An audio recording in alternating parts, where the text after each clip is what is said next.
ये निर्भया जैसा केस है जिसमें न केवल सड़क पे परंतु डॉक्टर को उनकी ड्यूटी पे उनका बलात्कार व हत्या हुई है।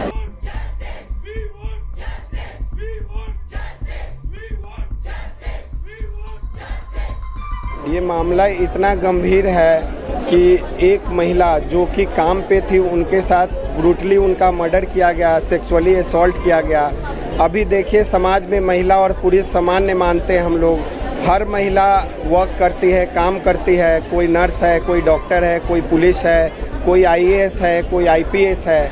अगर महिलाएं वर्क प्लेस पे उनके साथ ऐसी गंभीर दुर्घटना हो जाती है तो महिलाएं कैसे काम करेंगी, कैसे घर से बाहर वो अपने आप को कैसे सेफ फील करेगी। एम्स के नर्सिंग एसोसिएशन, फैकल्टी एसोसिएशन सभी लोगों ने हमें लिखित रूप में हमें इस मुहिम में, इस मूवमेंट में हमें साथ दिया है। और अगर हमने उनसे वो भी आग्रह किया है कि मार्च में, कैंडल मार्च हो या प्रोटेस्ट में, वो लोग भी हमारे साथ दे। ऐसे में हमारी मांगे, ऐसा केवल उनके साथ नहीं, बहुत सारे ऐसे डॉक्टरों के साथ हो चुका है। अब हमारी मांगे हैं, एक, पहला कि उनको जस्टिस मिली जाए, जो इसके घोर अपराधी हैं उनको कड़ी से कड़ी सख्त सज़ा दी जाए। दूसरी, उनको मार्टियर घोषित किया जाए, वो उनकी ड्यूटी में उनकी डेथ हुई है तो उनको मार्टियर घोषित किया जाए। तीसरा, इनके खिलाफ इनके समस्त जो भी लोगों ने ये वाला षड्यंत्र रचने में और इस हत्या में सहयोग दिया है या गलत कमेंट्स पास किए हैं, उनका, जैसे उनके प्रिंसिपल जो आरजी करके हैं, उनके पोस्ट से रेजिग्नेशन व ड्यूटी से जब तक इंक्वायरी नहीं हो रेजिग्नेशन हुआ जाए। और सेंट्रल प्रोटेक्शन एक्ट, ताकि ये वापस से ये इंसिडेंट किसी और डॉक्टर, किसी हमारे कर्मचारी, किसी हमारे सहकर्मी के साथ ऐसा ना हो। मैं डॉक्टर रघुनंदन दीक्षित हूँ, मैं आरडीए एम्स का जनरल सेक्रेटरी हूँ। आज दूसरा दिन है, पहला दिन कैंडल मार्च, कल भी स्ट्राइक था, आज भी स्ट्राइक है। क्या मांग है, क्या मांग आपकी पूरी नहीं हो रही है? देखिए, एम्स के जो सारे डॉक्टर हैं और अभी पूरे देश के डॉक्टरों की बस कुछ ही मांगे हैं।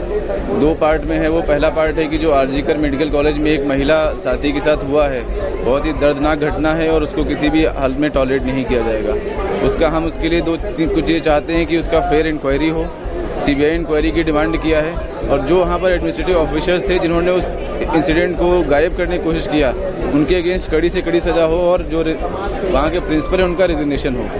ये जो ओपीडी चालू है, क्या किस तरीके? देखिए, अभी एम्स में जो इलेक्टिव ओपीडीज और वो हैं वो बंद किया गया है, बट जो पुराने पेशेंट हैं, जो फॉलो पेशेंट हैं, उसमें ऑलरेडी हमारे जो यहाँ के कंसल्टेंट हैं वो पेशेंट्स को देख रहे हैं। बस नए कार्ड नहीं बन रहे हैं। और एम्स में इस समय पर सारी इमरजेंसी सुविधाएं, आईसीयू और इमरजेंसी प्रोसीजर फुल फोर्स में चल रहे हैं। उसमें कोई भी बाधा नहीं, हमारे साथी वहाँ जाकर के काम कर रहे हैं। अच्छा, यानी कि इमरजेंसी आईसीयू हो, ये सब चालू है? बिल्कुल, पूरा 100% चालू है, उसमें कोई रुकावट नहीं है और हम उसमें कोई रुकावट करना भी नहीं चाहते हैं। अगर आप लोगों की मांग नहीं मानी गई, 5 जो बात है, अगर नहीं मानी गई तो क्या करेंगे? देखिए, जो हमारी डिमांड्स हैं वो ऐसी कोई नहीं है कि उसके लिए कोई बहुत बड़ा एक्शन की ज़रूरत है। बस छोटी छोटी मांगे हैं। अब जो हमारा पहली दूसरी मांग जो है वो आरजीकर मेडिकल कॉलेज की, तीसरी मांग है सेंट्रल प्रोटेक्शन एक्ट की।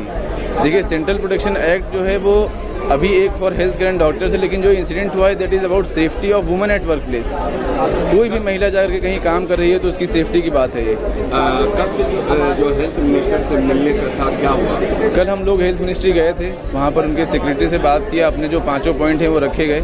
तो उनसे हमने मेन यही आह्वान किया कि आप जो सेंट्रल प्रोटेक्शन एक्ट के बारे में पिछले 8-9 साल से चल रहा है, इस बार हमें आपसे कुछ लिखित चाहिए होगा, क्योंकि हमें ही पता है कि बिल में कुछ टाइम लगता है, लेकिन अभी हमें एक रिटन टाइमलाइन चाहिए कि आप किस टाइम पर क्या करेंगे और इसको विंटर सेशन में टेबल करेंगे। कितने डॉक्टर आपने स्ट्राइक किए? अभी एम्स रेजिडेंट डॉक्टर्स में, जिसमें junior resident, senior resident, sponsored candidates, fellows and उसके साथ में जो यहाँ के अंडर ग्रेजुएट स्टूडेंट्स हैं, MBBS, नर्सिंग, वो भी हमारे साथ हैं।